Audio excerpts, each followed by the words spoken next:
Good now, beautiful souls. How's everyone feeling?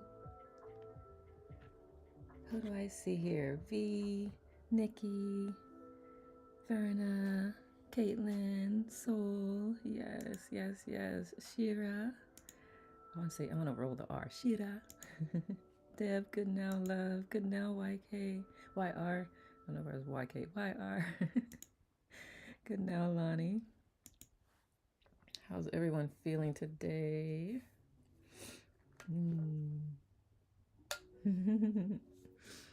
Beautiful, right? Oh, good. I love it.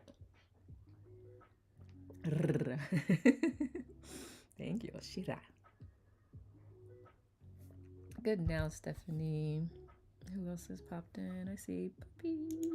Who's Puppy? Dorothy. Dorothy is that a Chihuahua? Looks like a mix with a Chihuahua.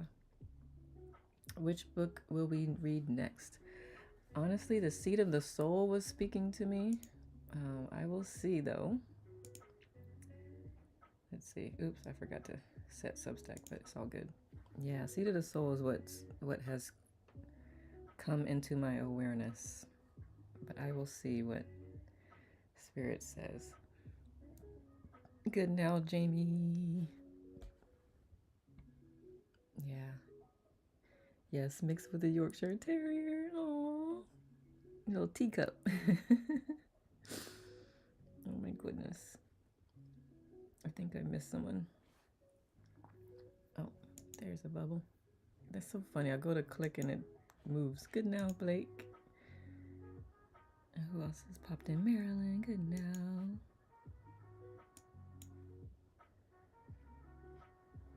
And I'll just give it a couple of minutes. Let people get in and get settled. I must be a little bit tired because that's when a bunch of different accents come out. Even though I slept 8.5 hours. And it was a good sleep too.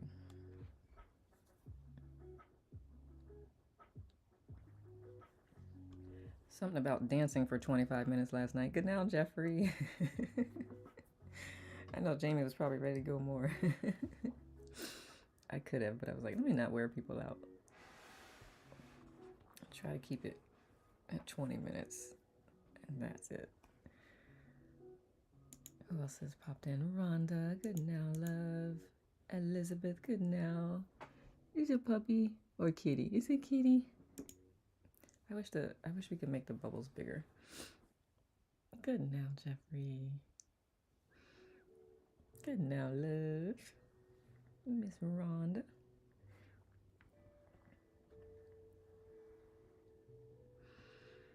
I hope the weekend has been starting off wonderful for whoever's just getting their weekend started. I know some folks are just winding down their Saturday. Hey, Caitlin. Good now. Good now, CG. I love it, love it. Anyone new here? I feel like everybody knows, but Susie, CG, and Caitlin are all teachers here. So if you haven't checked them out, please do. Good now, Johnny. Any other teachers in the house? Probably other teachers, but any teachers here on IT? You went back to dancing after the sit? I figured that was a magical sit. It was really good. I'm glad. Yeah, I took a shower and I was done because I was already pooped from earlier in the day. So I was like, good night, world. Good now, Jen. I love the pink hair so much. All right.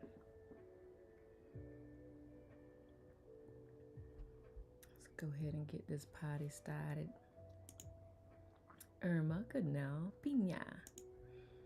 Pineapple. Piña is delicious. Then I see another face. Nancy, good now, Nancy. I love all these smiles and these bubbles, man. Smiles, puppies, and kittens. You can't ask for anything more. Like, even if I said nothing, just seeing y'all's beautiful faces and the fur babies just makes anyone's day, at least for me. All right. Good now, everyone. Welcome to week 17 of the Letting Go book that we're reading. Good now, Denise. Yes, so we are on chapter 17. We've been reading through the book. If you're new here and you hadn't listened to or read the first 16 chapters, you can go to my YouTube channel.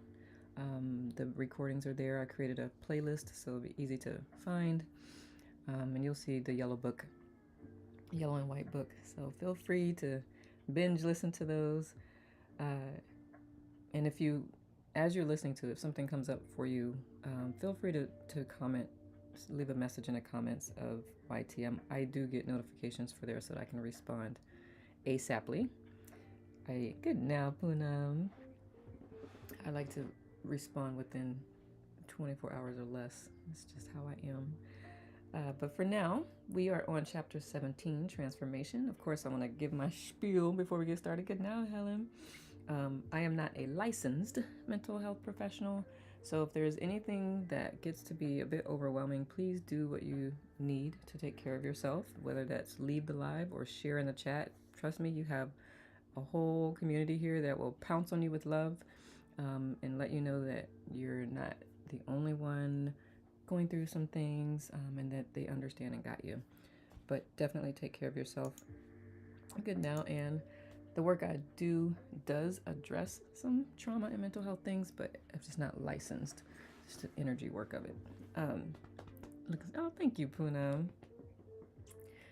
Also, this book, there may be examples in here, so I'll just caveat, there may be some examples in here that might be a little bit dated, so I just invite you to just take the lesson from it and keep it moving, because you might give it a side eye like I have a couple times, but it's still good, a good lesson nonetheless underneath of it, whatever, you know what I mean. What else do I normally say? Oh, we were listening to the Audible, the community asked me to read, so thank you for reading with me and allowing me to read with you, or read to you, or with you, because you could be reading at the same time. Good now, Judith. All right. I think I've covered all the things. Did I miss anything? It'll come as I'm reading and I'm like, oh yeah, I wanted to say, so just know that. I sometimes have thoughts, commentary as I'm reading, and previously I was keeping them in and trying to remember at the end, but the community is like, no, just say it right there. I'm like, okay, as long as it doesn't break the momentum. So many teachers, I know, right? I know, Poonam says, so many teachers here. Caitlin, CG, Susie, yep. Yes. Please check them out if you do not know them. It's so funny because all of us have our different energies, but they're all beautiful and supportive and serving. And I love that. That's what the world needs. Okay. I'm going to pause that. And let's read chapter 17, entitled Transformation. Let me take a sip of water one more time instead of mushroom coffee.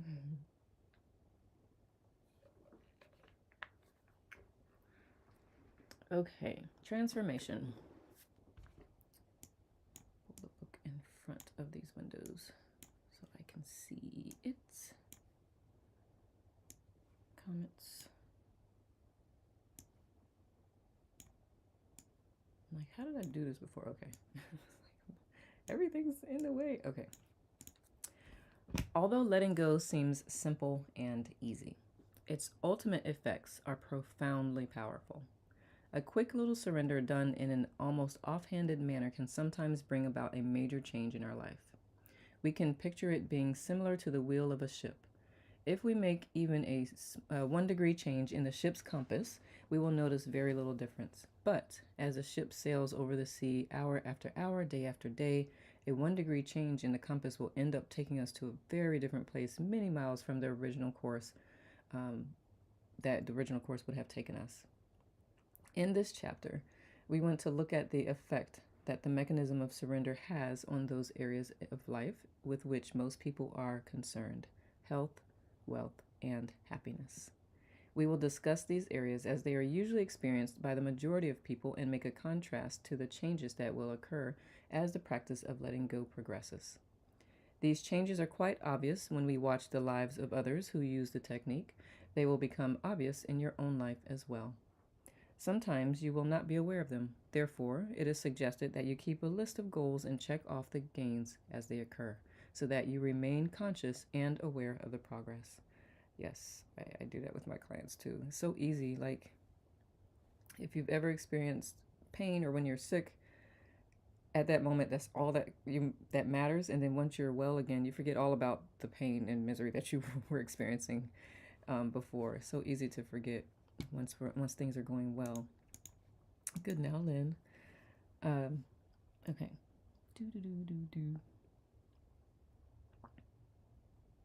This self-awareness step is to circumvent the peculiarity of the mind. When we decide on a specific technique to improve our life, and when improvement occurs, the mind has a peculiar tendency to discount the very technique that brought about the change. It is as though the mind's ego is so vain that it doesn't want to give credit where credit is due. The proclivity of the mind to discount inner progress is sometimes quite comical. For instance, a man who had been stuck in the same job position for 23 years began using the technique of letting go. Within a couple of months, he suddenly jumped to the position of vice president, and by the end of the year, he was the president of the company. When asked if he was pleased with himself about what he had accomplished by using the inner technique, his mind totally discounted it and ascribed his gains to shifts in business patterns. His marriage had also improved, and the mind again ascribed the improvements to external reasons. My wife's attitudes finally changed.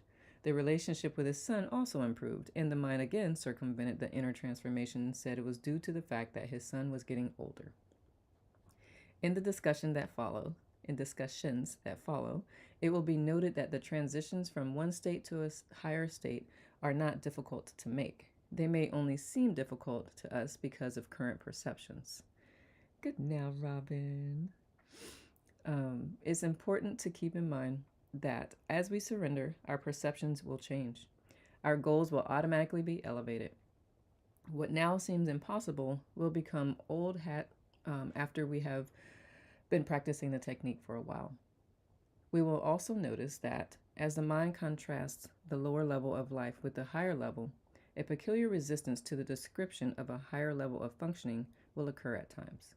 The mind will get critical and try to save face by ridiculing a higher state. This is a golden opportunity because this is the very attitude that prevents a person from reaching that higher state of life. The very process of reading this material is invaluable, for it will reveal precisely what the blocks are and exactly why these goals are impossible at the present time. As resistances, criticisms, and disagreements come up, we will begin surrendering them and letting them go right now in the process of reading about them. It is a great opportunity to identify the inner blocks of fulfillment. As Pogo said, we have identified the enemy, and it is us. As a professional psychotherapist and psychiatrist with many decades of clinical experience and training, these higher levels of functioning were considered to be impossible for most people. However, learning how the mechanism of surrender works on a practical level and watching hundreds of families, friends, patients, and ex-patients transform their lives has totally changed this view. Now, higher levels of functioning are seen to be automatic, easy to achieve, and available to everyone, often in a surprisingly short period of time. As a matter of fact, some of these levels of success and happiness will seem impossible, but the higher level will already have occurred by the time you have finished reading this book. You can tell yourself right in the beginning that these high levels of functioning are not only possible, but they are inherent birthright. Yes, I was going to say that. They are the natural state of which we have been deprived by all the programming that the mind has been subjected to since birth. Yes, this is the true self. Before reading on, it is advisable to sit quietly and make an inner decision to let go resisting higher levels of functioning.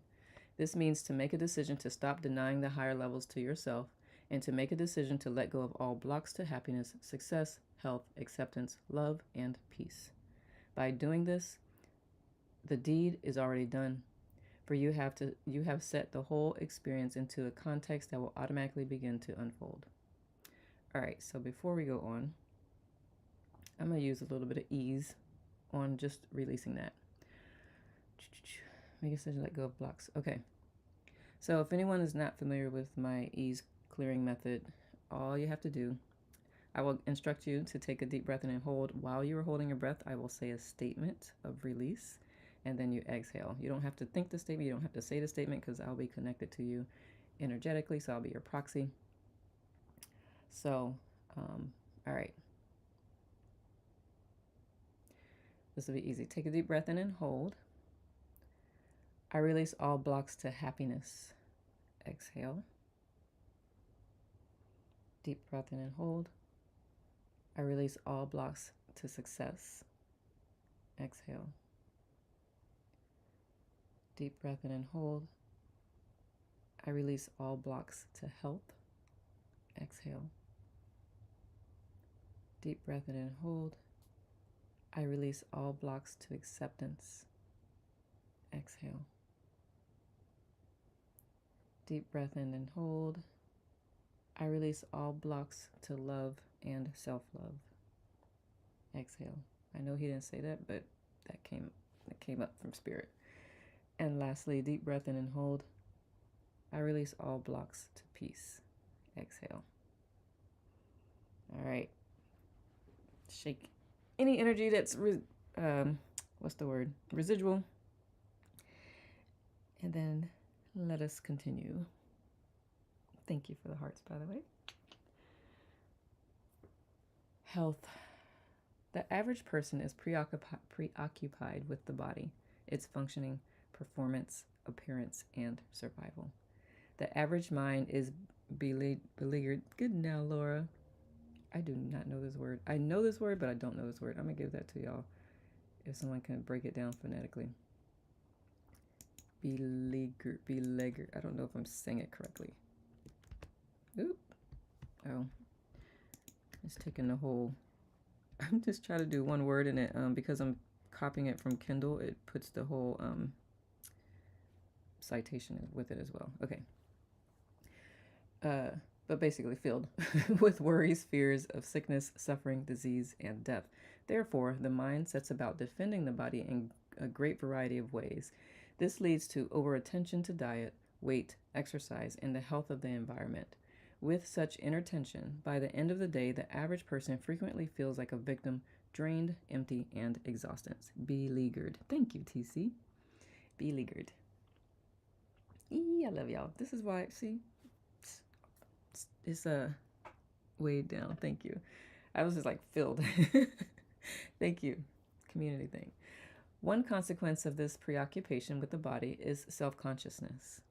You always find those little nuggets that make me tear up. Oh, good. I'm glad. You know what I mean by that.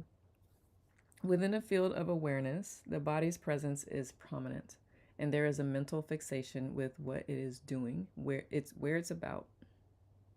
What it is doing, its whereabouts and movements, its survival, the attitudes and approval of other persons toward the body, its appearance and behavior. Underlying all this concern is the unconscious equation, I am a body. This is a very limited level of consciousness. In fact, in the spiritual world, this is called being unconscious, because it is a false identification due to a marked narrowing of awareness. It is like wearing blinders. It is like having a pimple on the nose and thinking that the whole world now revolves around that pimple, and going through the day with that pimple most prominent in our mind. Like you can't unsee it, right? Mole. Okay. Be aware of how much energy is drained by this constant preoccupation with the body. Our mind has been continuously programmed, tell me about it, with a countless variety of belief systems about the body, what it needs, what will be good for it, and its infinite number of vulnerabilities.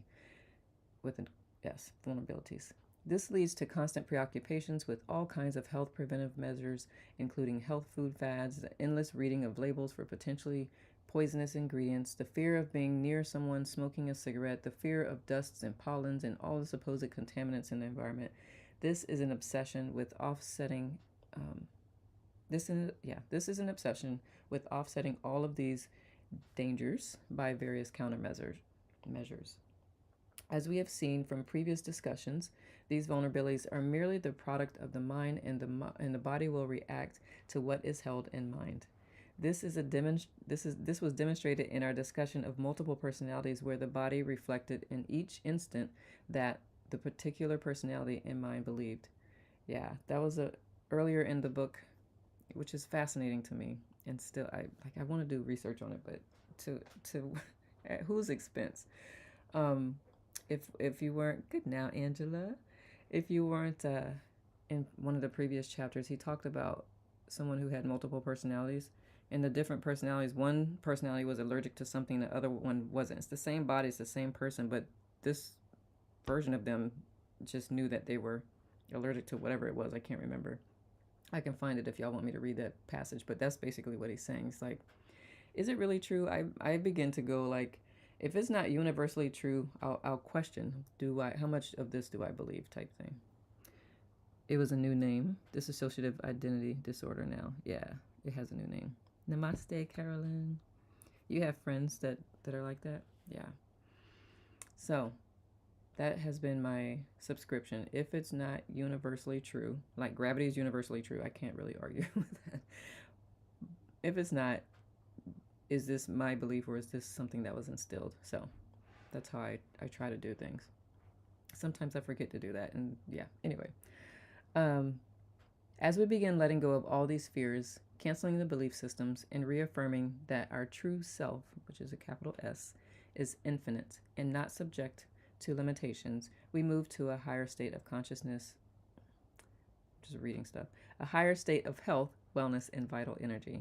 A helpful way to phrase it to ourselves is, I am an infinite being, not subject to blank. We put into the blank space whatever disease or substance that the mind has been programmed to see as a possible danger for us. And if y'all want to do that exercise, we can also do some ease clearing around that. Just I release all beliefs to blank. That's me. I eat organic and I have sensitivities to pollen. Is it okay not to eat organic? Laura, this has been my curiosity. I feel like I can't say scientifically, because that's where I would like to start, right? But everybody's body is different. We're all biochemically different. So this kind of, the book is over here on the screen. This is kind of, it feels like a one size fits all blanket. So I can't speak like intelligently to that. And I don't want to test it because it's like, I still believe organic may be better than non-organic. But again, that's a belief, and it's been instilled by the industry, so I really can't say for a fact. But in my opinion, I'm like, if a belief is keeping you healthy, then is it really bad? Everybody is different. Got to see what works for you. Yeah, I agree. Yeah, that would be my answer. It's just like, know thyself. What are you willing to challenge with your health, and don't beat yourself up if you're not like, I'm just gonna try anything. Like, do what keeps you in peace. But yeah, that has, when just in some previous chapters too. That's, and I've said it earlier. I was like, good now, Calvin. I was like, if I haven't had McDonald's in years, and I was like, if I eat McDonald's for 30 days, what will happen if I don't believe that this food is going to affect me the way it has affected other people? I was like, but I'm not willing to try that. And someone's like, don't do it. Someone's did that and this happened. I'm like, yeah, but were they using the letting go method? Like, but I'm not willing to figure that out unless I'm led to help people. But right now, I'm not. Good now, Shakita. Who else has popped in? Cynthia, good now, love. Mariano, good now. Judith, I think I said good now, but I can't remember. And if I have not said good now, for Alicia, good now, love. If I missed you, my apologies. TC, and TC helped me say something. Good now, Chrissy. So that's my thought on that, Laura. Is, to what degree are you willing to? And now also, I will say this too. um, as your level, because you can raise your level of consciousness before you change these things in your diet.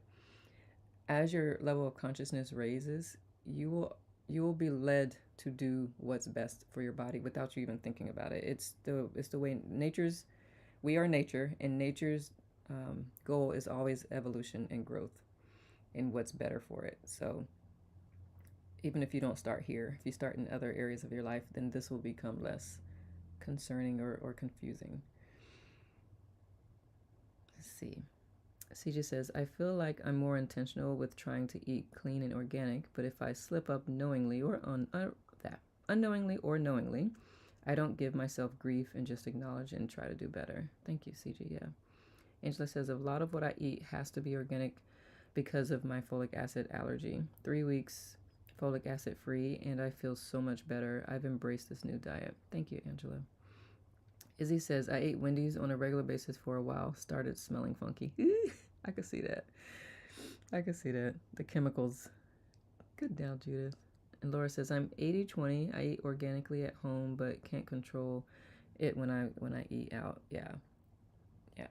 Yeah. All that, right? Like, if we, and I think the biggest thing is obsessing over it is where it keeps you limited and controllable, so to speak. So, yeah. At some point, like it'll get to a place where you're like, I know where I'm going with this. I know what I'm supposed to be doing. I feel like for me, my mind will try to dissuade me from eating unclean, so help me avoid the temptation. Like my body will be like, you're A1C girl. If I want ice cream, then I'll pass up the ice cream parlor. Yeah. Yeah, I can't do a blanket one size fits all. It's really just listening to your body. What I do like to do with clients when I was strictly health coaching, functional medicine health coaching, the elimination diet, just to see how your body responds without certain things that tend to cause allergies or inflammation in people. And then slowly we reintroduce things one by one to see when your body starts to act up. What I have also done with clients when I was strictly health coaching is 6 weeks of just veggies, clean veggies, and some type of protein that is not a carbohydrate protein like chickpeas are carbohydrates. They're protein, but they're carbohydrate, which is a really hard diet for vegans. But if you do that for like 6 weeks, it's like your body just went on vacation for that time. It didn't have a whole lot of processing to do. And then as you start to introduce things back in, you can actually hear your body, because most of the time we've got so much stuff in here that we can't hear when your body's like, I don't like that, because everything just feels and sounds the same.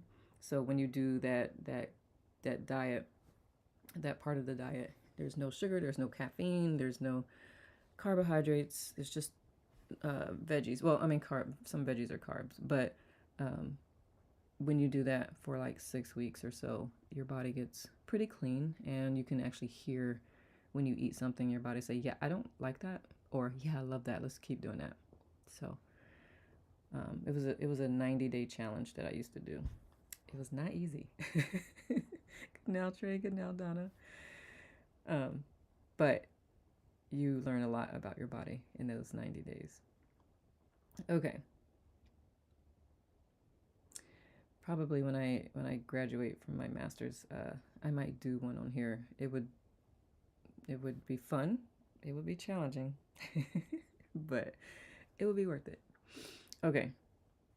After letting go of the endless variety of bodily fears, concerns, and belief systems, physical illnesses begin to resolve automatically. There is an increase in the feeling of aliveness and personal freedom. In the state of total surrender, the body is barely perceived at all. It is only peripherally, did I say that right? In awareness. It just doesn't sound like it goes together. But anyway, it's only in awareness, like, oh yeah, okay, yeah, I got it. It's there. And there is no preoccupation with it. It functions effortlessly, smoothly, and with very little attention. Good now, love.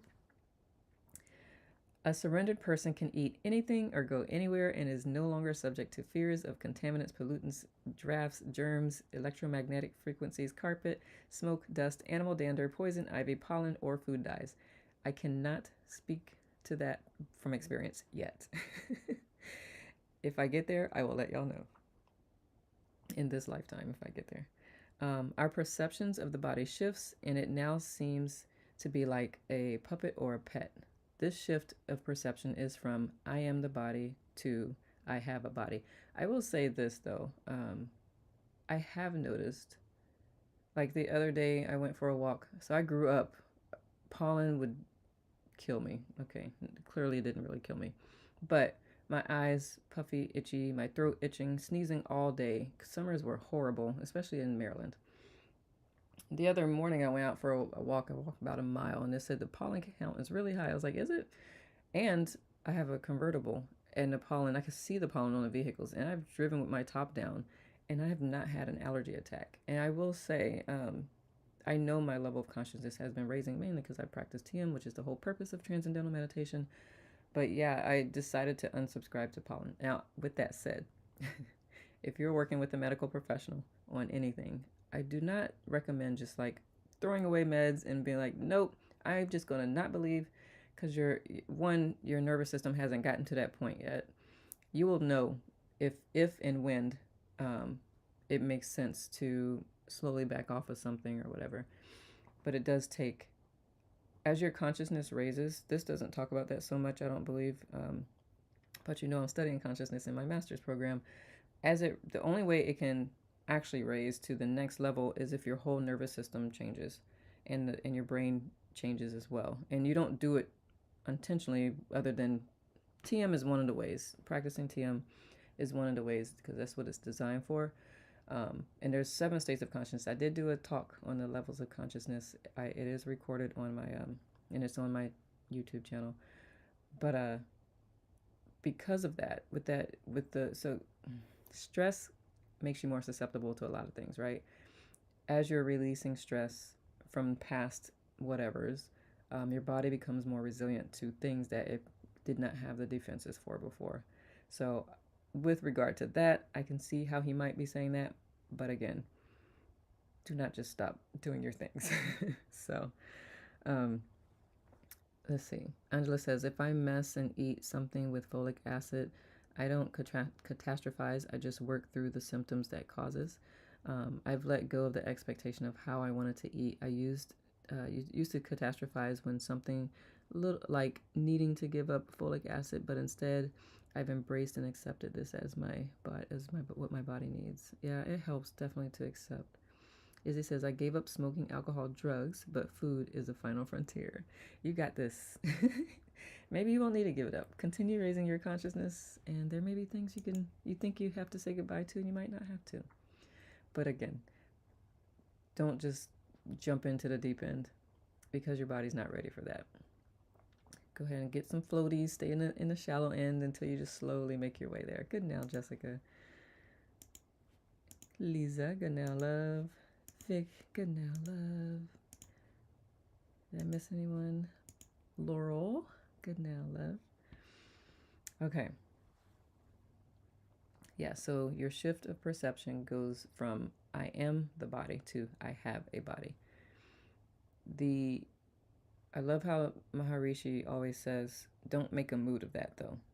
And I remember way back in the day, before I learned about Vedic literature and everything, I would try to just think I have a body, and it was just dissociating. It wasn't, I have a body is not something you do on purpose. It just happens as a result of your level of consciousness raising.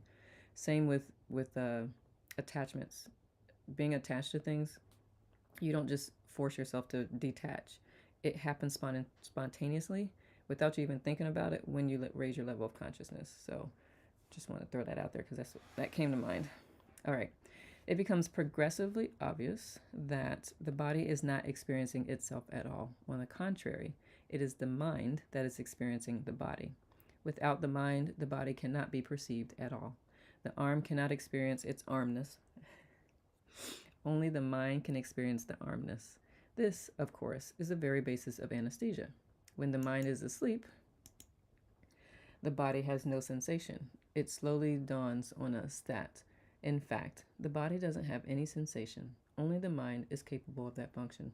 And you know what? I don't know about Like, there's been a couple, like, I had a scratch on my leg recently, just happened, and I didn't know it until I got in the shower. I was like, I don't even remember feeling that.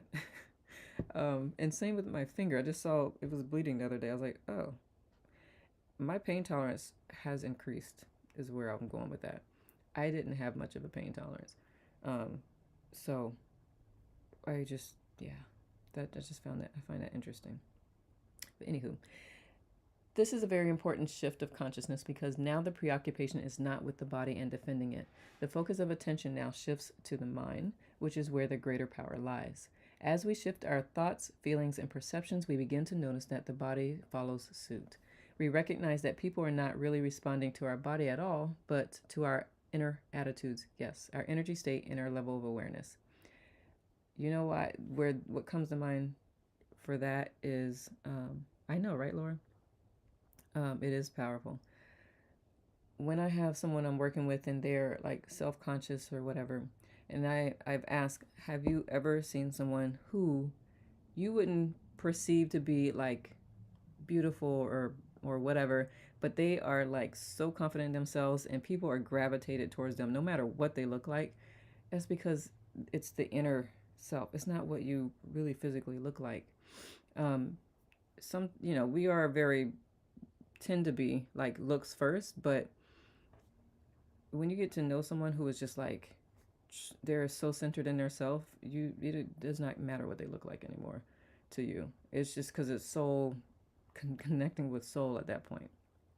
So that's what I've seen. CJ says, yeah, I've gotten random bruises on the back of my legs and never knew they were there until someone else said something. It's strange. Yeah. Right. I think that's fascinating. It's fascinating. It is so true. It's the brain that's perceiving it, and it's because of all the nerves and stuff, and the brain is interpreting all the things. But that's a whole nother conversation. Okay. One day it dawns on us that everyone and everything in the world are responding to our level of consciousness, our intention, and to the inner feeling we have about them. We register the magnetism of saintly people such as Mother Teresa, the Dalai Lama, and Mahatma Gandhi. We see that they are beloved not because of their physical appearance, but because of the inner radiance of love and peace they emanate. The shift of focus from the physical level to the level of consciousness begins to bring rapid results. Super facts. Good now, Denise. Attractive energy is bomb. I know, right? Good now, Karma. It is. It really is. And it's fun to be around someone who is just like, I love me. This is who I am. Good now, Dale. That's why we love Wendy and CG. Okay. The persistent surrender of negative feelings and attitudes means that the associated guilt is also being constantly relinquished. A consciousness that is not guilt-ridden tends to no longer attract disease.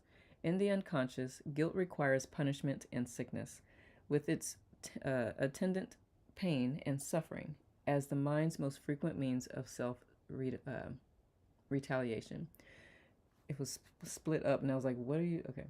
This self-retaliation may take the form of an accident, cold, attack of the flu, arthritis, or any other multiple symptoms that the mind has invented.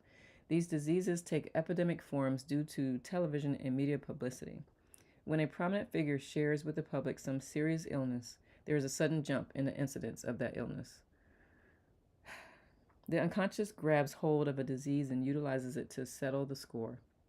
With the constant surrender of inner guilt, there is less and less of a score to be settled. Therefore, a person who is free of negativity and guilt tends to be free of disease and suffering. Just think about that to a degree. And also, if it feels like that's a reason to beat yourself up if you're dealing with something, please don't do that. It's just giving you the opportunity to actually question what may be internally, what guilt may be there, what shame may be there, and start to release that. And if all of that is gone and there's still something going on with the body, I would just surmise to say that in this lifetime, this is what that body is supposed to be experiencing for the evolution of the soul. I believe that so much regarding disease. I do too. Rava says, finding the fun frequency. Yes. Sometimes I cut myself at work and don't realize it until I see blood. It's interesting. I've spent an entire break trying to figure out where my where my hand is cut. I know, right? Can you please repeat the last sentence? Yes. Do, do, do, do, do. Therefore, a person who is free of negativity and guilt tends to be free of disease and suffering. Is that the sentence, Laura?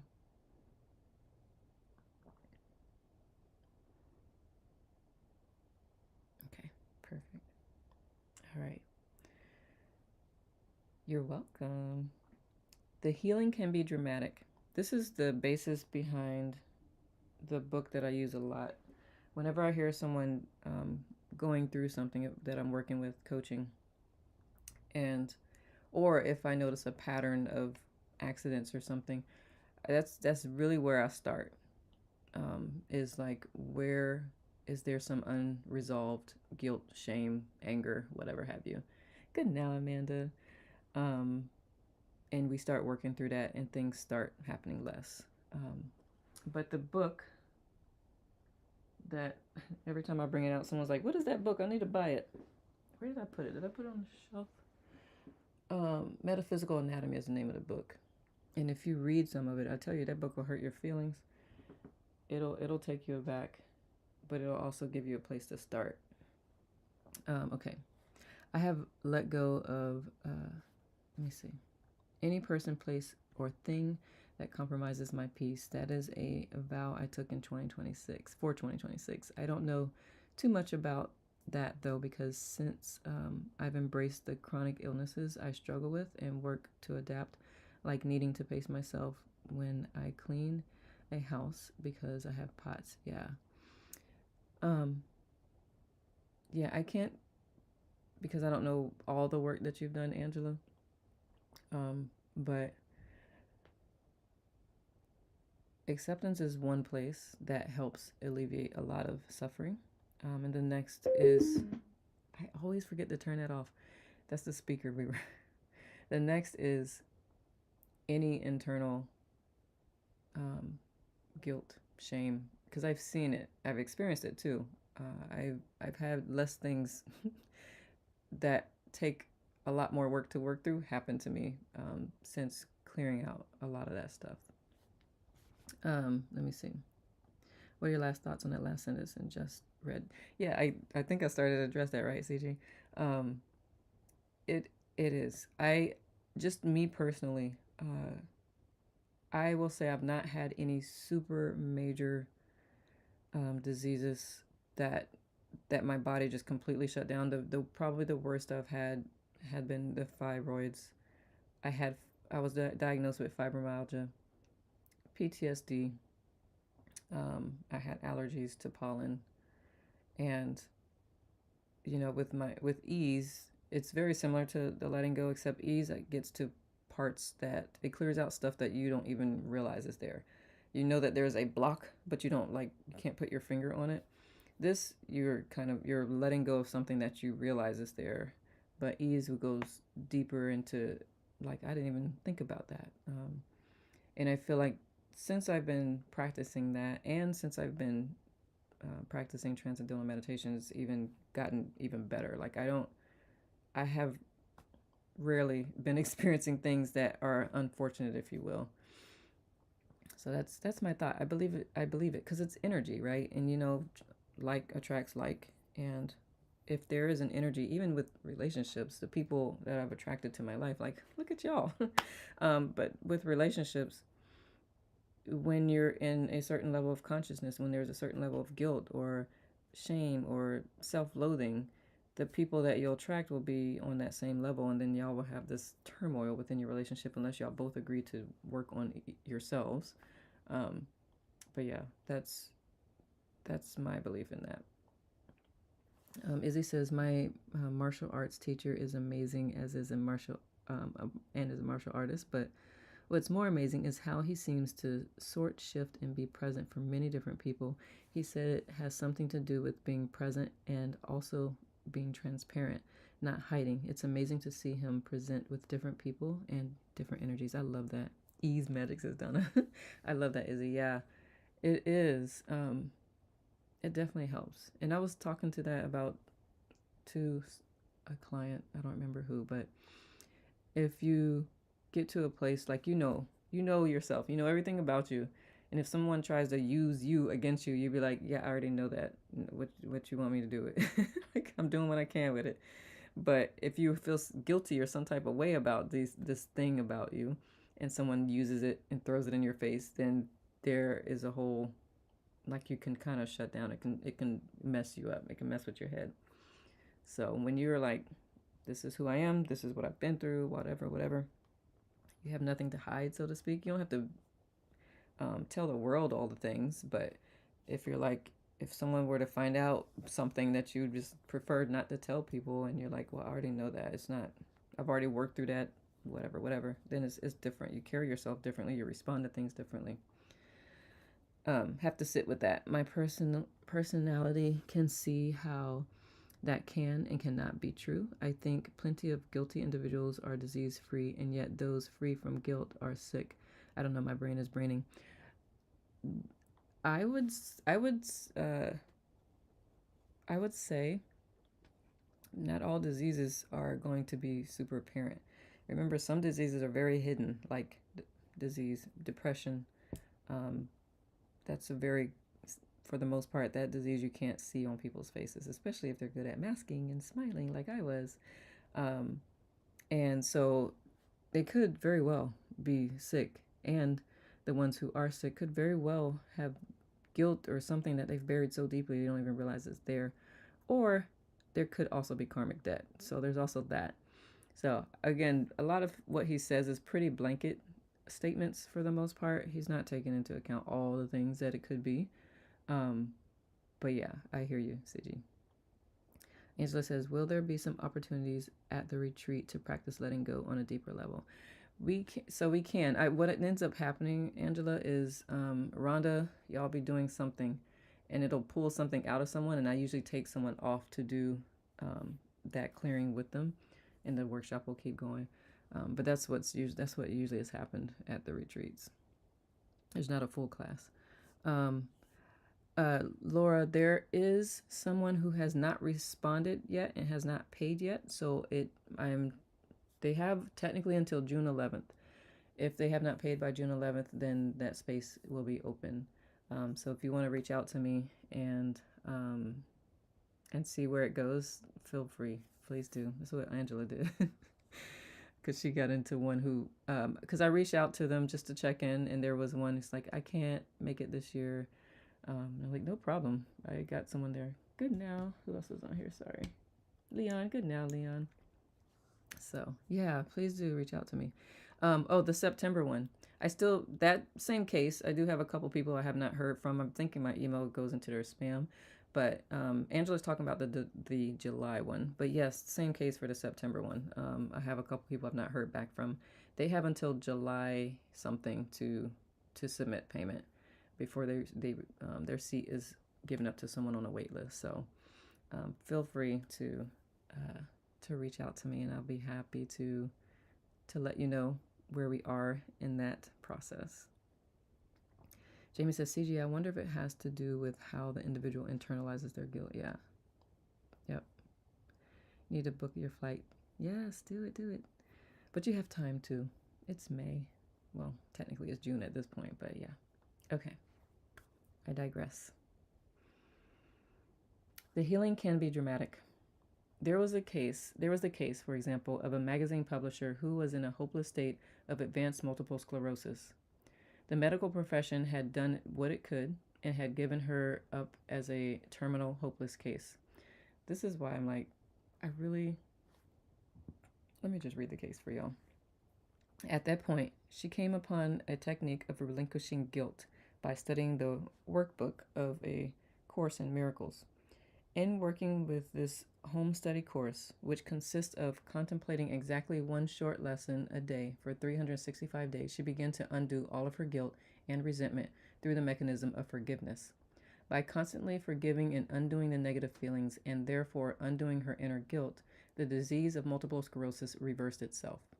As of this writing, she has been recovered for years and is in radiant, glowing health, happy with her life.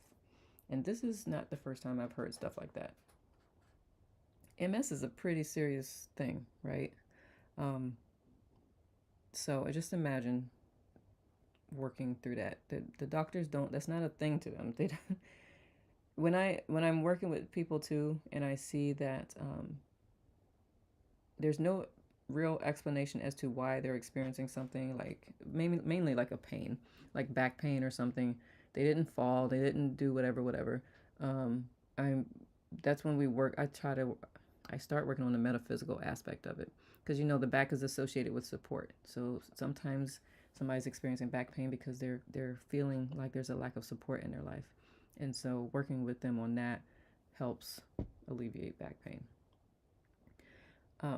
But that's just, yeah, that's where I start. I'm like, let's try to see if there's anything metaphysical. Of course, if it's life threatening or like really serious, I'm like, please do. Acute care is, that's what the Western medicine is good for. Anything that's acute like that. But something that is just long standing and the doctor's like, I don't know what to do. I believe it's a lot of times something internally that has to be processed. Denise says multiple sclerosis means multiple scars. Ooh, this is my story physically currently as I create this healing miracle also. Mm, I love, thank you for sharing that, Denise. Both and. Please, if you're open, please keep us posted on that. That would be a beautiful story to share with the community. Um, Verna says, I knew a lady that was so kind and giving. Then she found out she had MS and she turned very bitter and mean because it was already there, Verna. She probably had a lot of resentment because she was so kind and giving and it probably was not reciprocated. Just, that's what just came to mind. Of course, I don't know her story, but that tends to be what that was. And she probably like, I've done so much. Why do I have this? But yeah, yep, exactly. Dis-ease, disease. She totally changed.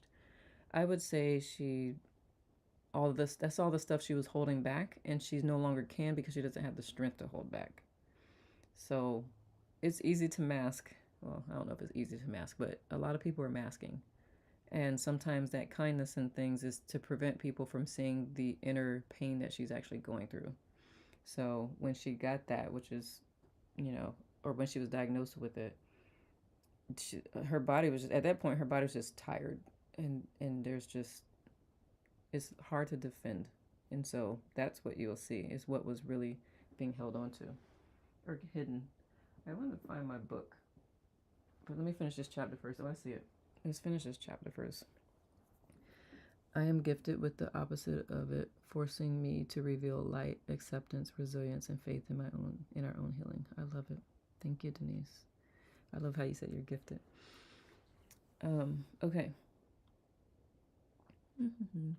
Health and well-being, then, are generally the automatic consequence of the letting go of guilt and other negativities, as well as the letting go of our resistance to the positive states of health and well-being. Yes, that part. So if you've done clearing with me, I clear out negative stuff and I clear out blocks to, I don't say negative, but healthy, positive stuff, because we can also be blocking it.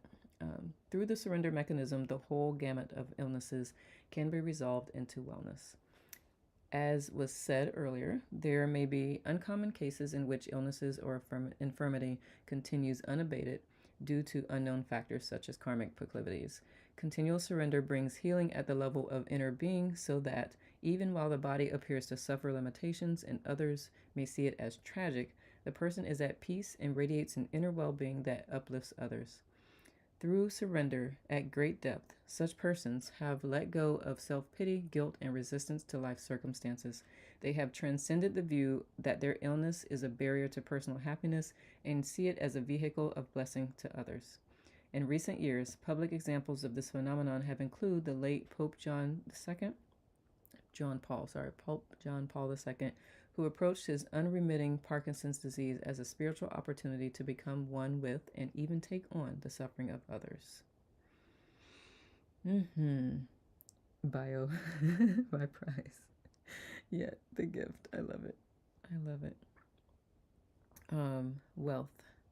And hey, Katie, good now, love.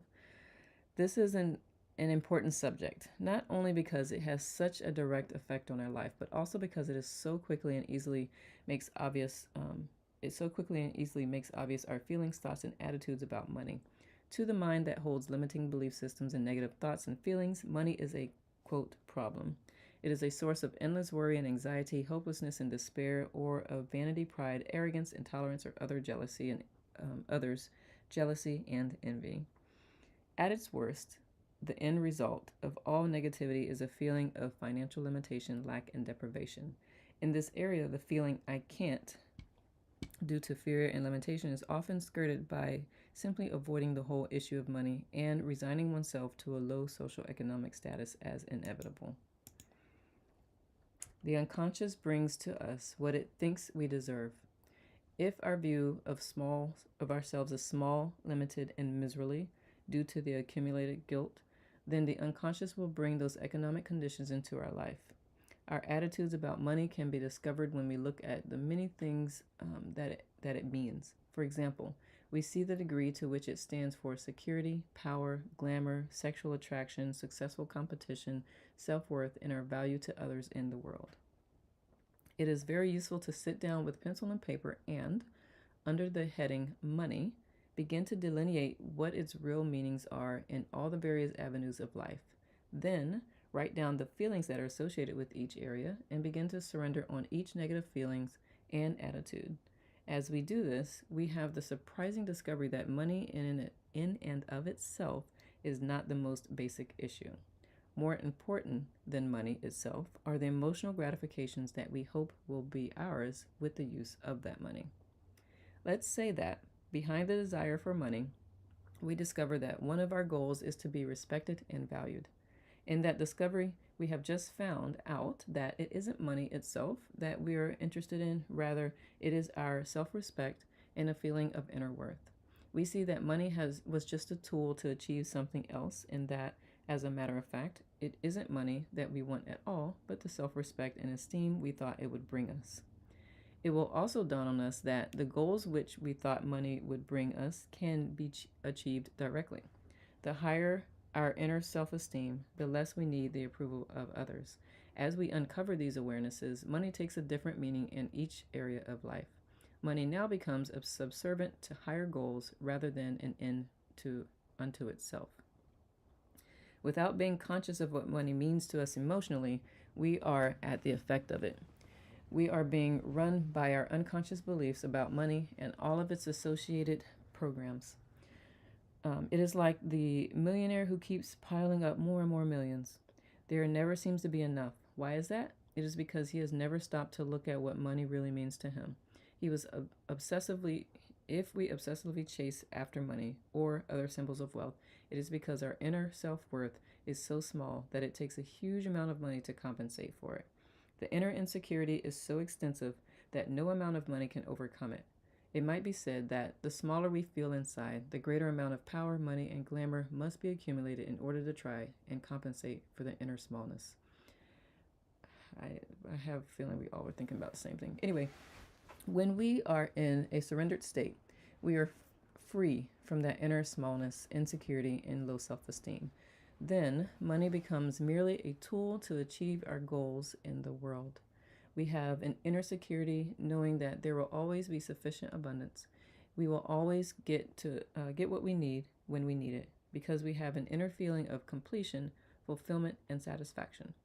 Money then can become a source of pleasure rather than a source of anxiety. On a certain level, we may even appear to be indifferent to money. When we need it to complete a project, it just magically seems to appear from somewhere. We feel nonchalant about it because we are connected to the source of our own power. If you've ever read the book, is it The Untethered Soul or The Surrender Experiment? I think it was The Surrender Experiment. That's a good book too. For him, like money would just come out of nowhere when he needed to do something, or people, resources would just start to show up when he was trying to do something. But that's another book perhaps we can read if you haven't read that one. It's a really good book. When we re-own the power that we have given to money and see that it is our own power, we are no longer concerned about money, nor do we need to accumulate a great deal of it. Once we have the formula for gold, we don't need to carry a bag of it on our shoulder with all its attendant worries and anxieties. The problem with excessive accumulation of money, of course, is the constant fear of losing it. It is a tragicomic, never heard that word before, to watch. Such a weird. Anyway, to watch someone who is worth $50 million practically have a nervous breakdown because through a business oversight he lost $10 million. The man was actually in a panic. Emotionally, he was frightened that he would not be able to survive on a planet with only $40 million. The person who suffers from inner poverty is relentlessly driven to accumulate on the material level. With the inner poverty, there is the whole attitude of selfishness or its correlates of vanity and false pride. It is very common for people who use the letting go technique to suddenly come into abundance. Struggling actors now have starring roles in Hollywood. A playwright on the edge of poverty becomes a producer of a smash Broadway hit.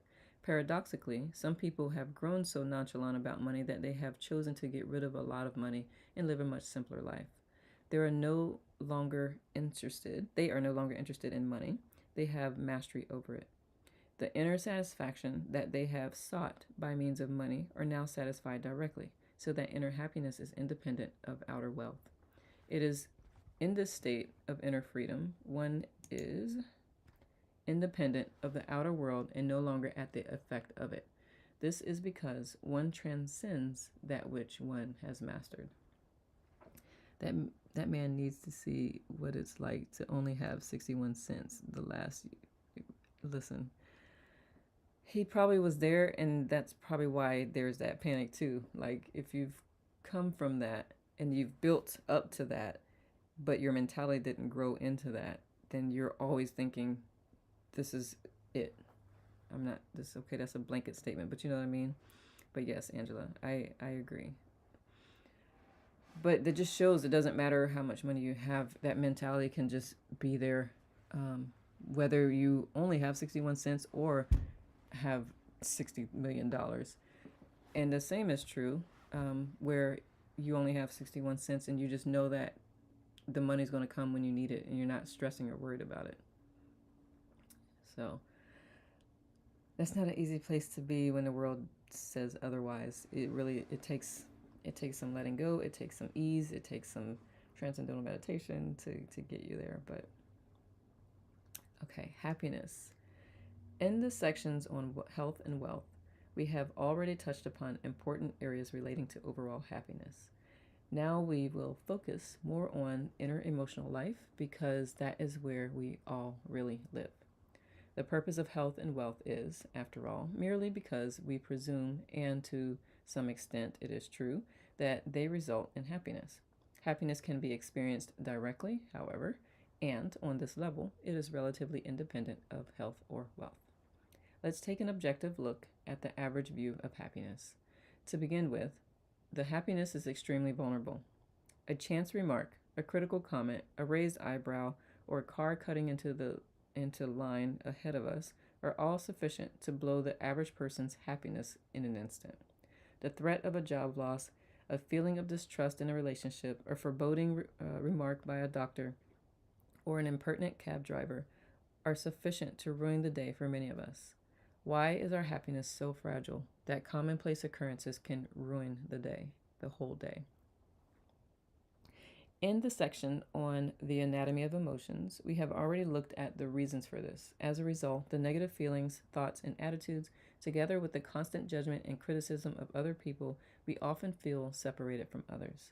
Because of this feeling of inner aloneness and separation, relationships take on the form of attachments, with all the fear, anger, and jealousy that accompany any threat to those attachments.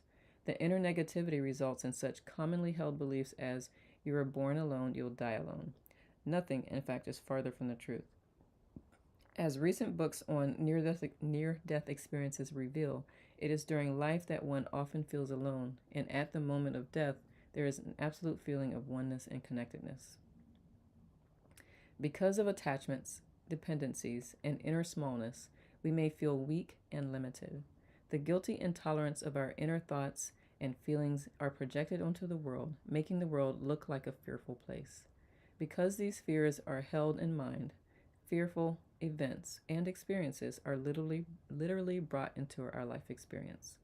Fear results in chronic anger and makes us prone to attack and to enter emotional chaos.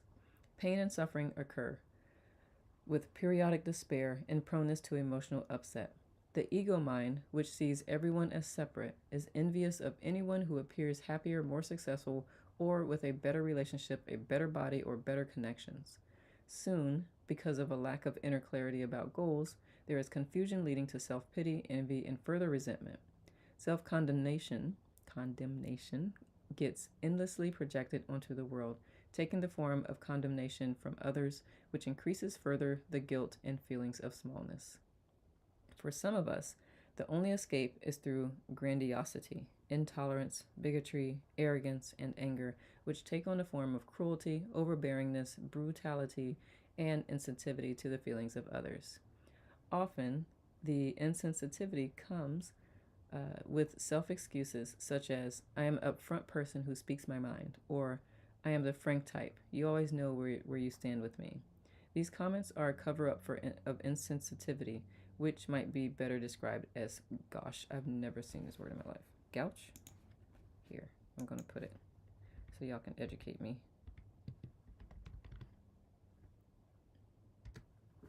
Okay. The low self esteem results in criticism of self and others, constant competition and comparison, analyzing contempt, intellectualization, doubt, and fantasies of revenge.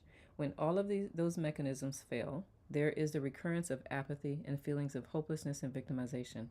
In such a state, we become progressively alienated because there is so much of ourselves that we must hide. Which reminds me of what who was that saying that earlier? About their was it Izzy, right? Yep, Izzy. He has nothing to hide.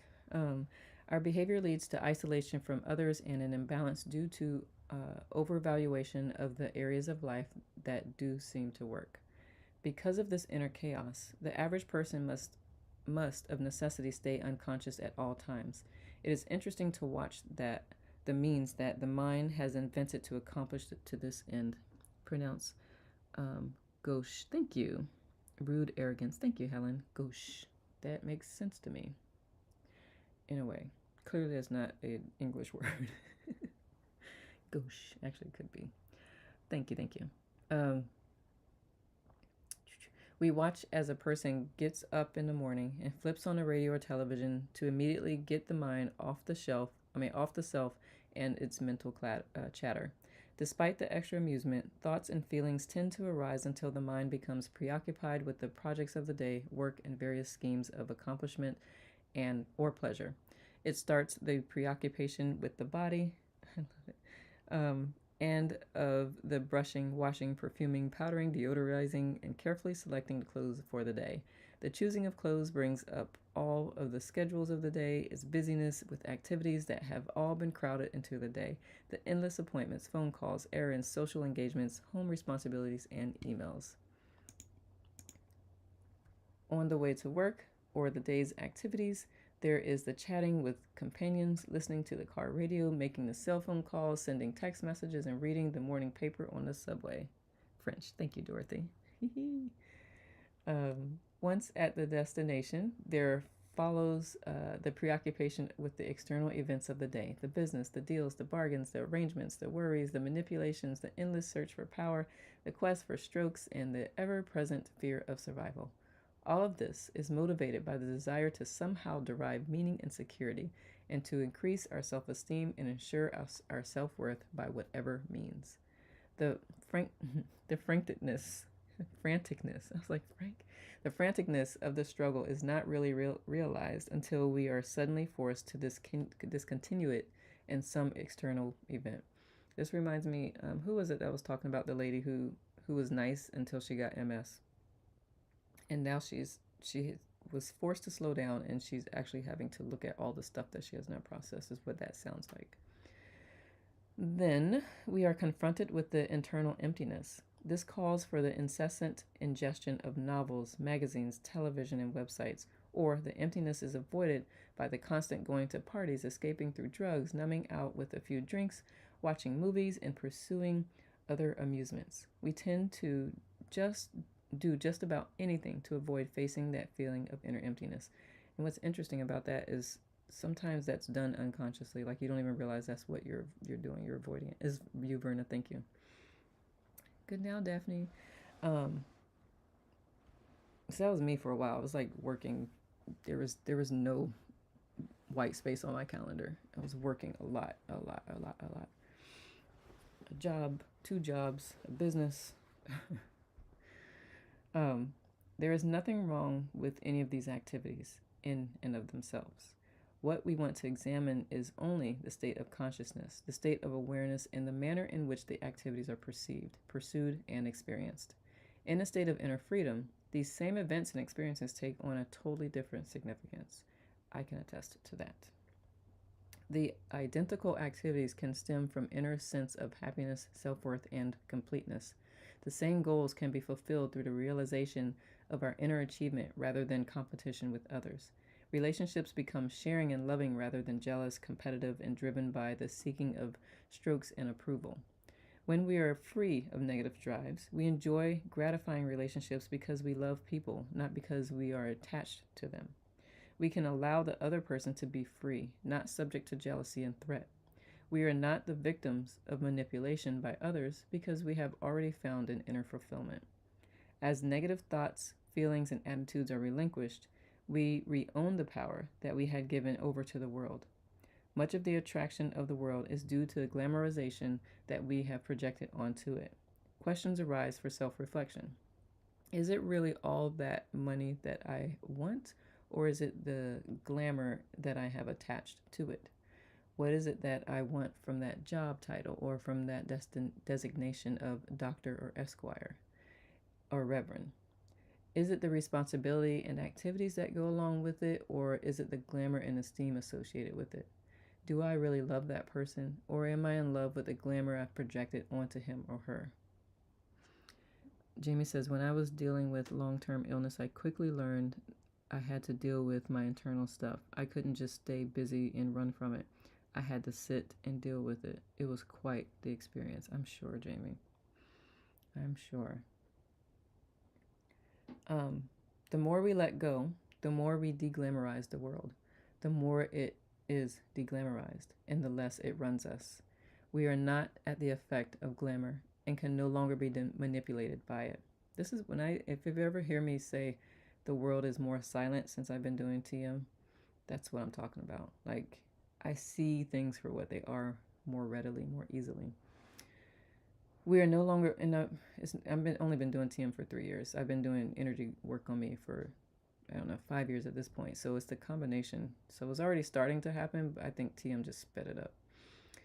We are no longer vulnerable to the professional programmers of the media and the political and social arenas. We are no longer at the effect of an inner need for approval from others. Brenna says, one statement from my father when I saw him just before he died threw my life into a big negative spiral. I am now working through things in learning to take control of my life for me and not others. A long, hard road that is getting easier. I am so glad it's getting easier, Verna. Thank you for sharing that. And wow, for him to be so, he didn't take time to heal himself, and that's unfortunate. When we don't take time to heal our inner world, we ripple that. Which is why I'm always like celebrating y'all for showing up and doing this hard work, because you are helping to ripple peace into the world instead of bitterness and frustration. Because people who are unconscious, that low energy is contagious and it spreads. We've all recognized, we've seen it. We see it on the news all the time. If you watch the news, I don't, but I know what it used to be like, and I can't imagine it's gotten any better. Jamie says, lots of growth during that time. It was the silver lining. Always find the lining. It makes tough times a little easier. Absolutely. Heather says, morning love. What is TM? Good now, Heather. Transcendental meditation, which I can talk about that more a little bit later once we get through this chapter. We're almost done. But it is transcendental meditation. And I actually did a whole live on it You can find the whole talk on my YouTube as well. Um, okay. Thank you. Angela says that exactly why I had to walk away from the relationship with my mom. Not because I don't love her, but because I love me more. She has not worked through any of her mess, and that's on her, not me. Absolutely, Angela. And I know that's not easy, but I know it's worth it for sure. So I'm glad you chose to do that. Thank you for helping continue to ripple peace into the world. Okay. Where did I leave off? Okay. We begin to love people for what they are, not for what they can do for us. We no longer need to exploit others to try to win them over. As our own level of guilt decreases, our self esteem expands. Relationships are now based on integrity, and we are no longer subject to emotional blackmail. As a corollary, we stop trying to blackmail others with emotional pressure. Because relationships are based on honesty and they exist and function on a higher plane, there is no longer a fear of alienation or feeling aloneness. The surrendered person no longer needs others for personal fulfillment, but is with them out of choice because of love and enjoyment. Compassion for others and for their humanness transforms life and all relationships. And the next part is the state of inner freedom. What does life become when one continuously surrenders? What is possible?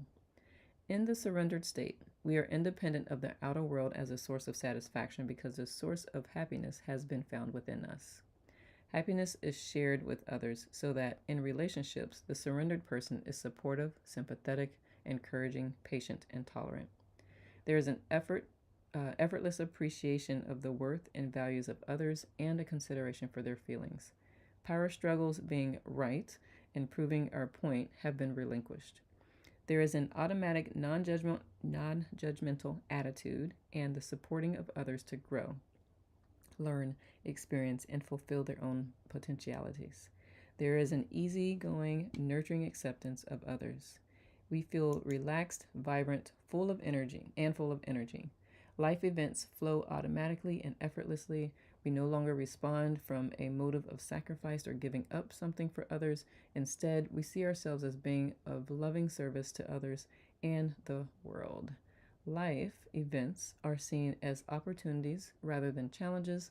The personality is gentle and open with a willingness to let go and surrender nonstop because of the unfolding and ongoing inner process of continuous revelation. Berna says, my mental health and physical health went so far downhill, I made drastic decisions, quit my job of 10 years, moved away from most of my family, and pretty much started a new life. Had to slow down and learn to take care of me and repair relationships with my daughters and grandchildren. I'm so glad you did that, Berna. I know that also was not easy. Most people just stay where they are and try to fight through it, but I'm glad it's the repairing of the relationships with daughters and grandchildren. That's a big thing because they see it, right, and you're teaching, you're breaking generational traumas and curses and all that, and yeah, you're affecting them in a positive manner. So I'm glad. Thank you for sharing.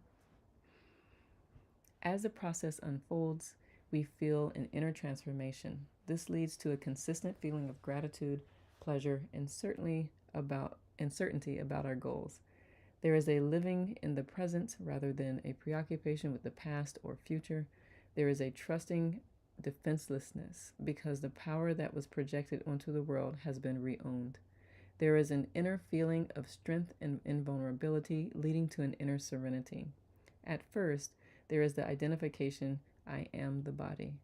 As the mechanism of surrender continues, it becomes quite obvious that I am the mind that experiences the body, not the body.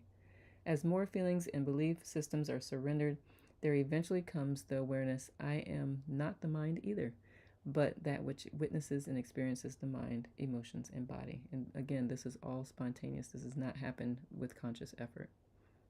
It's not the same. There should be no effort with that. Through inner observation, There is the realization of something that remains constant and not this and the same no matter what goes on in the external world and with the body, emotions or mind, and that is the actual you. That is your big S self. With this awareness comes a state of total freedom. The inner self has been rediscovered. The silent state of awareness that underlies all movement, activity, sound, feeling, and thought is discovered to be a timeless dimension of peace. Once identified with this awareness, we are no longer at the effect of the world, the body, or the mind, and with this awareness comes an inner calmness, stillness, and a profound sense of inner peace. We realize that this is what we were always seeking, but didn't know it because we had gotten lost in the maze. We had mistakenly equated ourselves with the outer phenomena of our hectic life, the body and its experiences, the obligations, the jobs, the titles, the activities, the problems, and the feelings.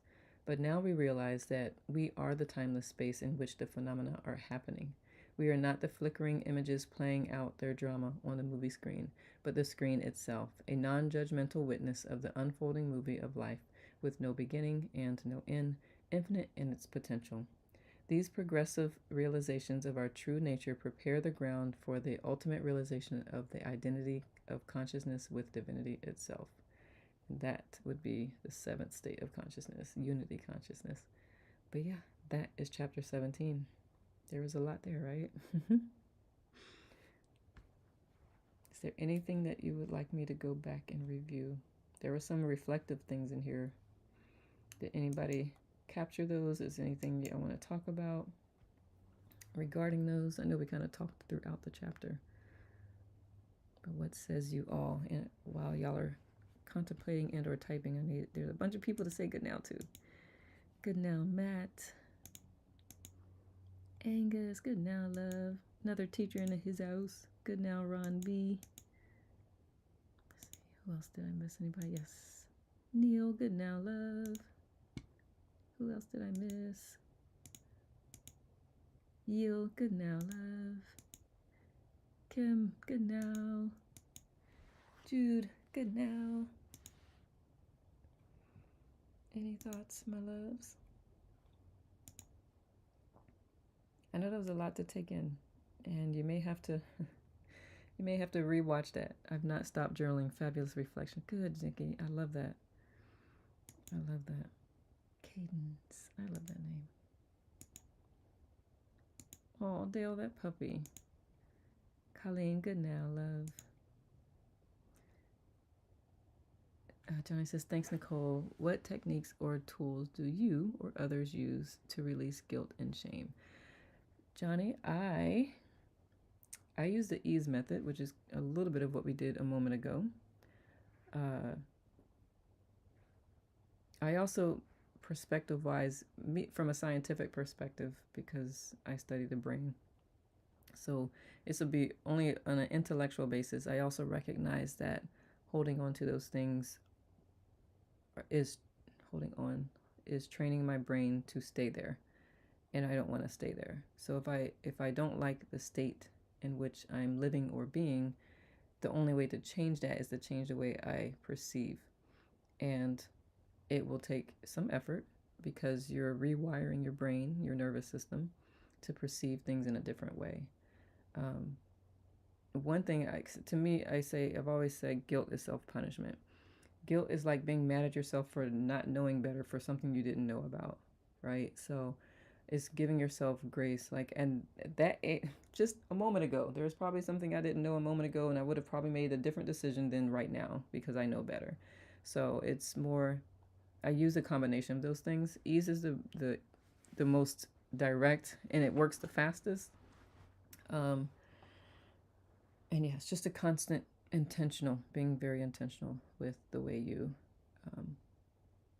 what you choose to do with the guilt and shame that you have. Forgiving yourself is a huge part of that. Nancy says, new here. What is the ease method? Oh, ease is my energy clearing method. It stands for Energy Alignment System Express. And when you may have experienced, like, consciously you're trying to do something, you're doing it, and there's something that keeps getting in the way. I call it the invisible wall.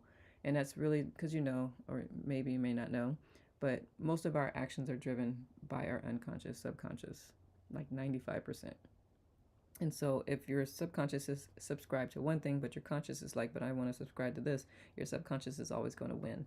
And so the ease method aligns the subconscious with the conscious so that you can actually achieve that which you're trying to achieve. So that's what that is. And that can also help clear out things like guilt and shame and things like that. Because sometimes the guilt and shame is the ego's way of punishing itself because they think that they deserve it. It thinks it deserves it. Spent a lot of years there. So once you realize that you don't, you can let it go. Get to a place of acceptance of what you're feeling guilt or shame about. Love on yourself. Give yourself some compassion, some grace. That is the biggest thing. And I will say, if you feel like you don't deserve that, it's just going to take extra effort is to choose to believe it. So anytime I write an affirmation, that's like, I choose to believe I am worth. I choose to believe that da da da. Anita says, how do you do it? The ease method? Is anyone, I know V is usually good at getting me started. What should we clear today? What needs to be cleared? What are y'all experiencing right now? What's the collective going through that we can do a clearing example? V is usually spot on pulling stuff out. Overwhelm. Yep. Overwhelm. Thank you, Dorothy. Okay. Is there something specific you're feeling overwhelmed about? Because that's a pretty broad thing. Holding on to resentment, lethargy. I was just going to say the same thing. Which one, Angela? Holding on to resentment.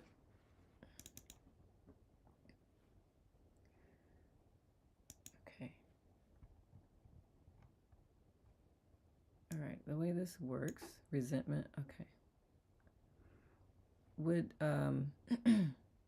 for Dorothy, when you're overwhelmed with health and work, trying to make everything work. Okay. So we'll do with overwhelm and we'll do with resentment. So the way this works is I'm connecting to y'all all energetically. I'm your proxy now. I will test this statement with overwhelm. I'll do that one first. With okay. I'll test that against a list of common emotions. Whichever one tests weak, I will ask you to take a deep breath in and hold. While you're holding your breath, I will say a statement, and then you'll exhale. And what this is doing is, if you think about, like, every time you're feeling overwhelmed, whatever emotions is gonna come up, those emotions are flooding your system. When those emotions are flooding your system and controlling you, it makes things a lot harder. Or if you're blocking specific emotions, like, say with overwhelm, say you have a hard time receiving support and help, it could be unconsciously blocking that for whatever reason that may be deeper, but we won't be able to get into that. But this is what I do when I'm working with people is we'll skim the surface and other things will start to come up and we can go deeper, but you'll get to at least experience this. And when you do, after we do this, one, make sure you drink water, make sure you move because you'll be moving energy, but also just start to notice if things feel less heavy or you feel less resentful to things. Good now, Siobhan. You said lethargy. Okay.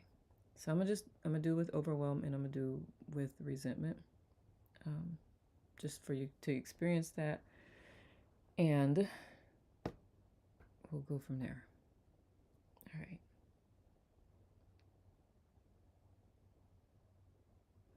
Disbelief is the first one. Take a deep breath in and hold. I release all disbelief with overwhelm. Exhale. Disappointment, deep breath in and hold. I release all disappointment with overwhelm. Exhale. Thank you, love.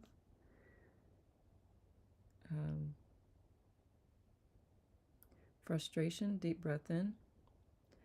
I release all frustration with overwhelm. Exhale.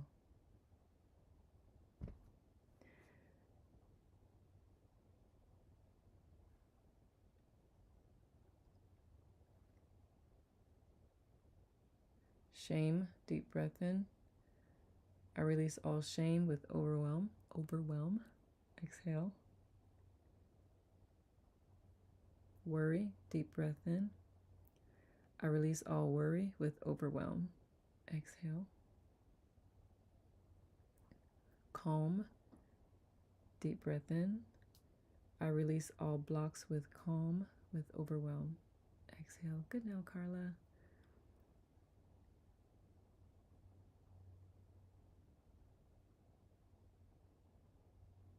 Letting go, deep breath in. I release all blocks with letting go, with overwhelm. Exhale.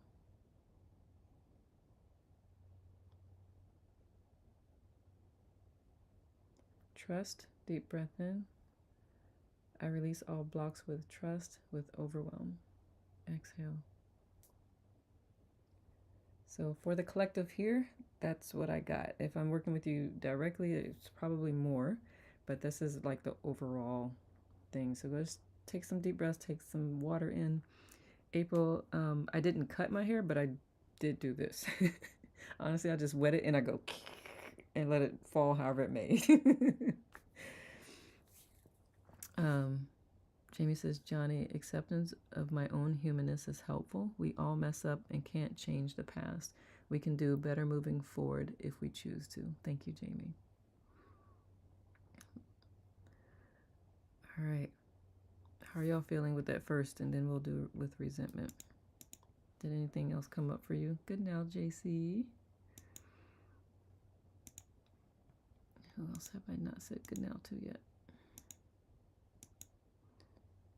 And also good now, April. Angela says adorable. Didn't you change your profile picture? I did. And thank you. Yeah, I had to cut it because it was in the locks for so long that it got damaged. It used to be past my shoulders, but for real, I love short hair. So good now, Andy. Long hair is absolutely beautiful. It's just a lot of work. What product did you use? I want to cut mine short, but can't find the right product to keep it cute. I will have to go upstairs and get it. Remind me. But it's to help bring out the curls, so to speak. I mean, or lack thereof. Does something. Whatever this is, whatever you want to call this. Good now, Madeline. All right, let's do resentment. With resentment. Anger, deep breath in and hold. I release all anger with resentment. Exhale. Oh, and you're welcome, Johnny. I read it. I don't know if I said out loud, you're welcome.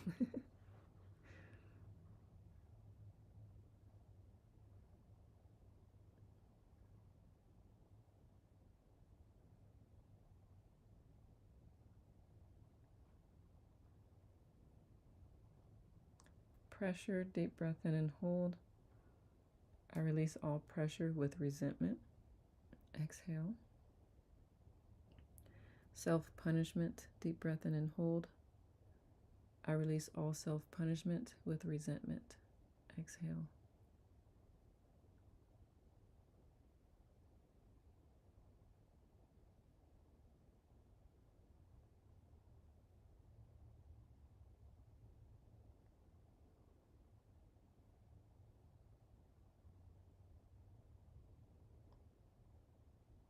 For the collective, that's really all that's coming up right now. Either that or I'm dehydrated, which is possible as well.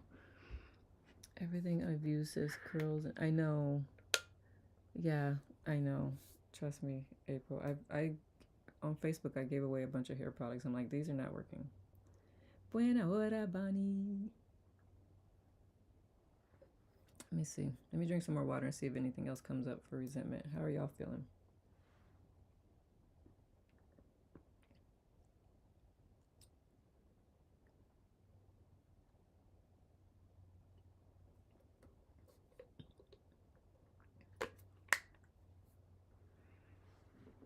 Yeah, I don't have anything else right now that's coming up with resentment. For the group, anyway. Carolyn, did I say good now to you, love? I've been seeing your smile roll by. You're welcome, Anita. Thank you for the hearts. I appreciate it. For me, with resentment is frustration and distress. Thank you, Nancy. Okay, so deep breath in and hold. I release all frustration with resentment. Exhale. Deep breath in and hold. I release all distrust with resentment. Exhale. And shake it. Shake it off. Shake it off. Drink water. Move around. Sadness. Okay. Deep breath in and hold. I release all sadness with resentment. Exhale.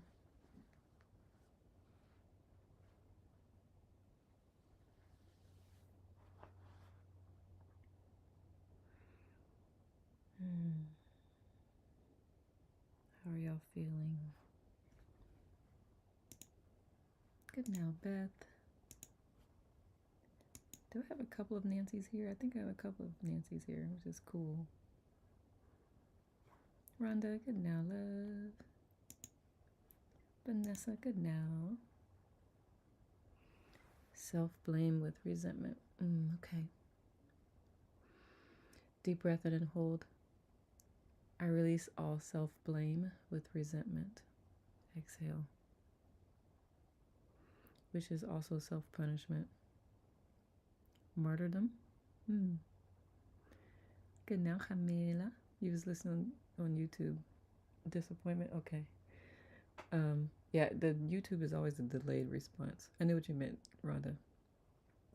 Deep breath in and hold. I release all feeling a need of martyrdom with resentment. It's probably something deeper, Madeline, but we can start there. Disappointment. Deep breath in and hold. I release all disappointment with resentment. Exhale.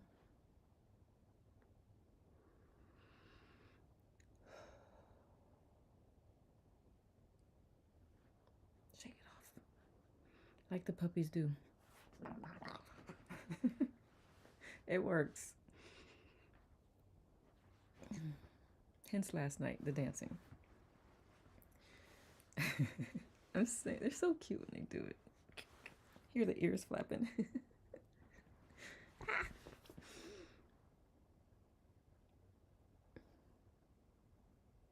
That inner wisdom that they have. All right. Any other thoughts, comments? That is a good line of hair products for curly hair, all hair types. I like their conditioner, but not much anything else, Angela. I've tried other of theirs. But their conditioner, if your hair is really tangly, in 2 seconds you put the conditioner in for a little bit and you can take a whole comb through your hair, and I'm like, this is amazing. Very good slip. I've tried that. There's very few. Yeah, it did not serve my hair well. I love watching animals shake. Yes, from nose to tail, it looks like it does, right, Jamie? Nancy says also, where did the good now statement originate? Just curious. I'm assuming it originated for me only because I've had so many people ask where it came from. I think when I read The Power of Now is when I started saying it. But basically it's, this is the only moment we have right now. So I'm just going to say good now. It worked out extra perfectly because when I got on here, I have an international audience, and so it matched whatever time zone everyone's in. But it was really just being present, bringing you back to the present. I actually have a Good Now Pause series on my profile as well, so you can check those out. It's like, how do you use Good Now to bring you back to the present moment when you're having all these crazy things happening? Angela says, I don't use it. I put a couple of drops in my curling mousse, but when I used it by itself, it was too heavy. I could see that. Yeah. Yeah, we'll have to have a hair talk one day. What products do you use? But it's just a whole bunch of experimentation. Heather says, I'm hearing good now more and more with an insight timer. I love it. Good. Spread it. Spread it all. Yes. Good now. Buenos ahora. Yep. Awesome. Do y'all feel served? Do you feel complete?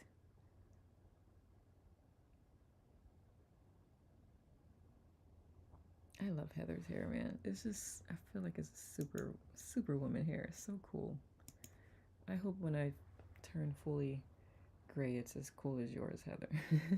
Gray or white or silver or whatever my hair is going to do.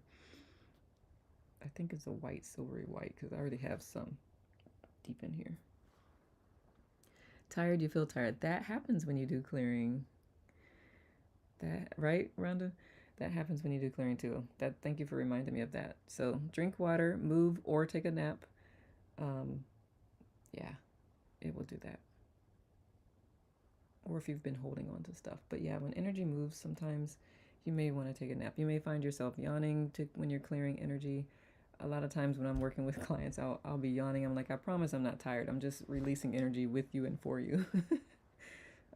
I've even cried. Like Rhonda has seen that happen. Just tapping and releasing stuff for people.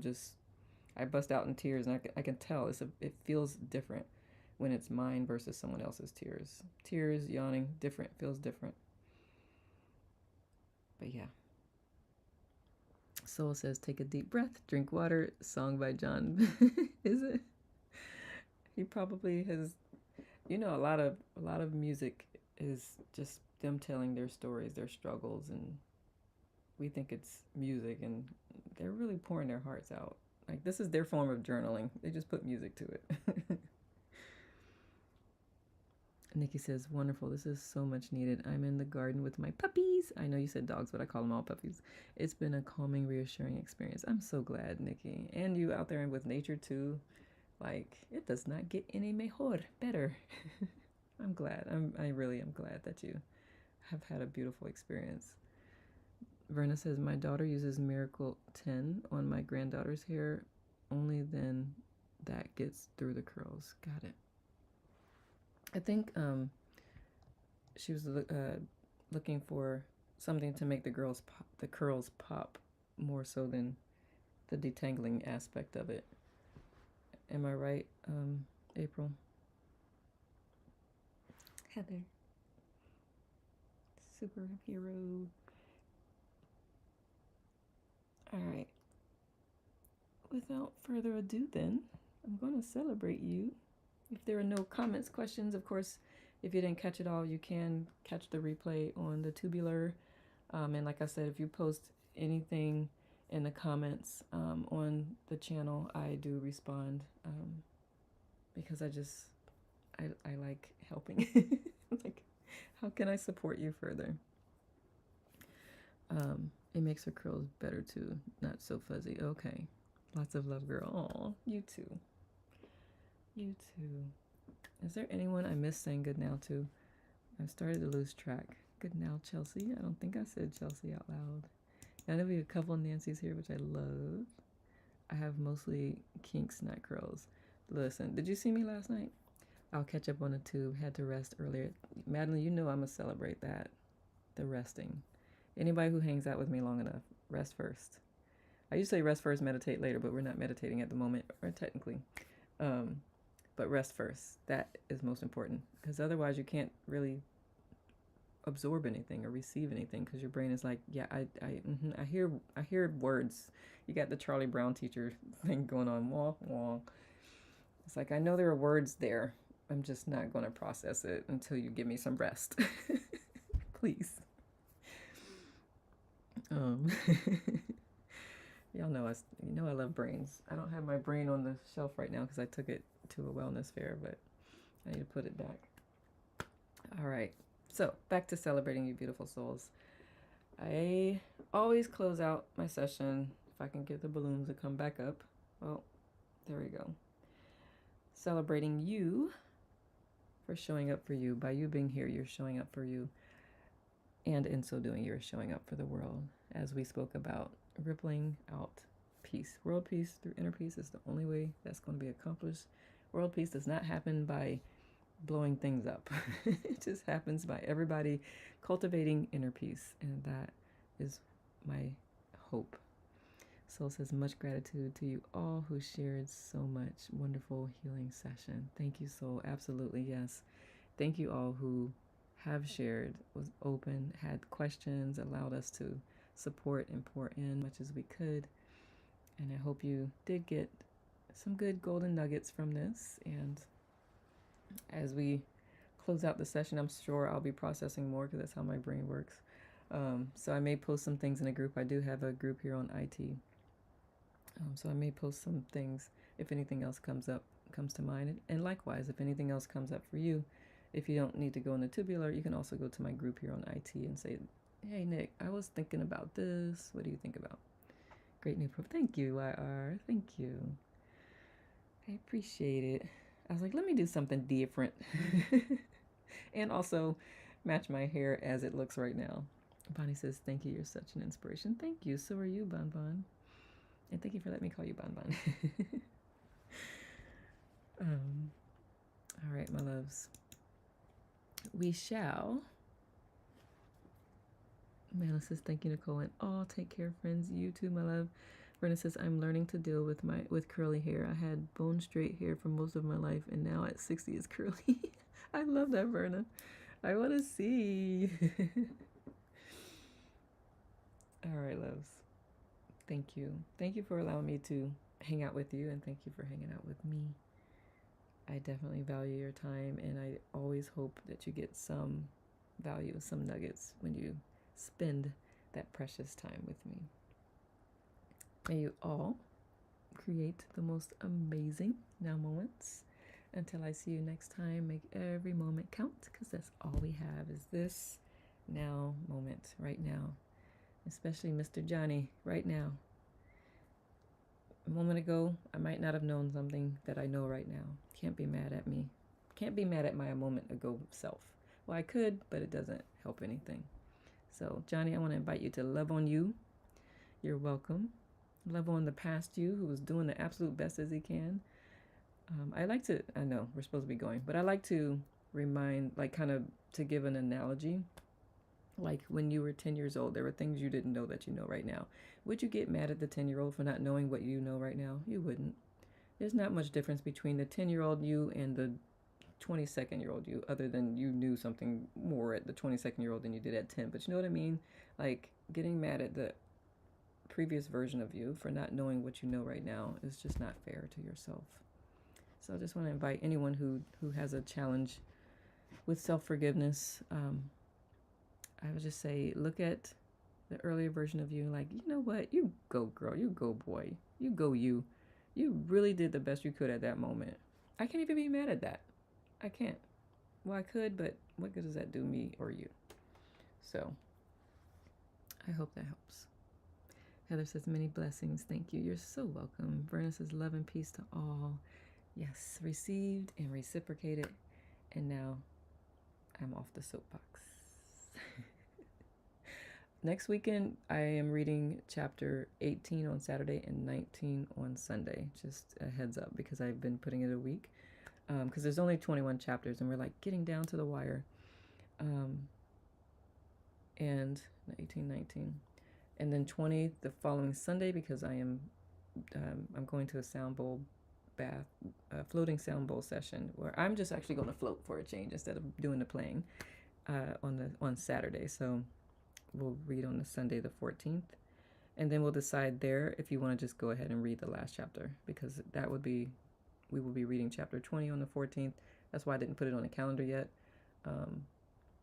because we might just go ahead and read chapter 21 that day as well. But that said, for real, I'm quiet now. Otherwise, I'll keep talking. I'll see you around the app.